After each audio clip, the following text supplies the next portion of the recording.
Movie Nut here with a review for The Age of Stupid, the 2009 environmental documentary starring Pete Postlethwaite. The film begins in a post-apocalyptic world, as demonstrated by various cities such as London being under the water and Las Vegas being nothing but desert and bones.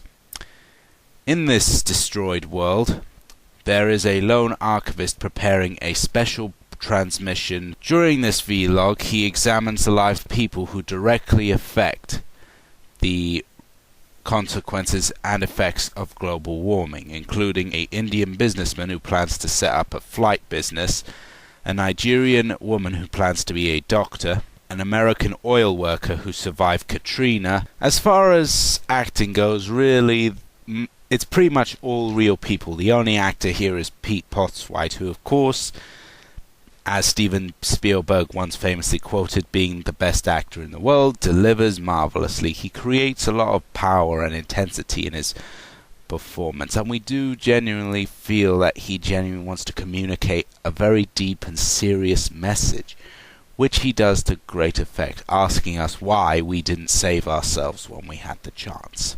Really here, though, the stars are the ordinary people that this documentary revolves around, and indeed they all come off as being real people. They come off as believable, but more than that, they're sympathetic. None of the characters here are portrayed as villains. For instance, in most other documentaries on the environment, we usually get the businessman as the greedy bad guy, but here he's just an ordinary man who just wants to help the poor people of India to get cheap flights, which is an admirable goal, but as the film states, in order to achieve this goal, he has to harm the environment. The same thing with the American who survived Katrina. He worked for the oil industry, the same industry that's part of the problem, but now he's begun to understand and respect the environmental cause, and even explains that we are wasting oil on a daily basis. The Nigerian doctor's story is perhaps the most heart-wrenching, since she has seen the cruelty of the oil companies in her local community, poisoning the waters, ruining the local fishing industry, and even forcing out villages through violence in order to gain land to drill. As for the computer-generated sequences such as the archive, where Postlethwaite's character makes his transmission from, as well as the destroyed scenarios and the various animations in between that detail effects, they look decent enough considering that this is an independent production.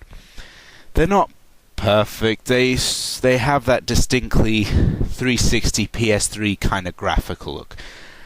But in all fairness, it does what's important here is what the images convey, not how they look. And the destroyed scenarios of a sunken London or a desert-covered Las Vegas are indeed scary and a bit sickening that we didn't stop this. It's a distinctly scary thought. And the animations, while they look like essentially sort of an advanced form of Flash, once again they communicate the important message that we are an overly consumerist and wasteful society, and that we don't think enough about our actions and how they affect the wider world. Now then, on to the important thing here, which, unlike in other reviews, isn't the script, but rather the message. This is the most important bit of the film. It's the message. In any documentary, it's the message. Here, the message is, as Pete Postlethwaite himself says, "We wouldn't be the first life form to wipe itself out. But what would be unique about us is that we did it knowingly." I mean, what does that say about us? The question I've been asking is, why didn't we save ourselves when we had the chance? Is the answer because, on some level, we weren't sure if we were worth saving? Exactly. We had the chance to save ourselves, but we didn't take it. Instead, we just kept living in our own content little world where we didn't think about the consequences, and ultimately our children and our grandchildren paid the price for it. While there is no doubt that tons of research went into this, and indeed Pete Postlethwaite went out of his way to promote and explain the film on various news sites, it's important to remember here, the film here isn't trying to be overly scientific. It's not like An Inconvenient Truth. In fact, in a lot of ways, it's better because it's not like Inconvenient Truth. It isn't obsessed with presenting us with pie charts and graphs. Here, most of the movie is Postlethwaite talking about the lives of these people, and in fact showing us the lives of these people.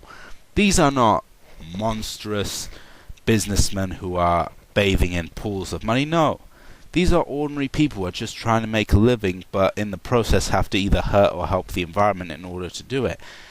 And when you see what they're doing, you can't help but feel, in a way, bad that this is the way that the world has forced them to, that our consumerist world has forced these people to do what they have to do in order to get by. In the case of the Nigerian, in order to be a doctor, she has to do fishing, but of course most of the fish are poisoned by the nearby oil refinery. And it's a distinctly sad feeling to it. We know that global warming is a big deal, but this is a film that illustrates it. It shows us how global warming directly affects lives. It shows us how the oil business directly affects lives. It shows us that there are no real villains in this story, just people who are misguided. The film isn't trying to scare us, it's trying to be honest with us. There's a huge difference, folks.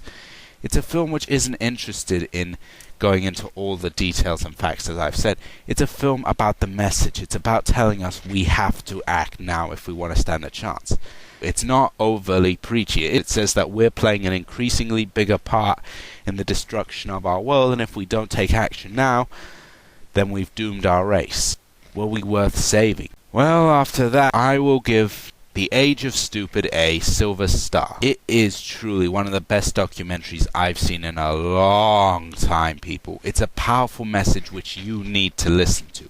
It pulls no punches. This isn't a documentary that goes easy and tells you a bunch of facts. This hits you straight in the face, and it tells you we've got to do something now. If you are on the sidelines about the whole environmental thing, see this movie, and then maybe you'll have a big rethink.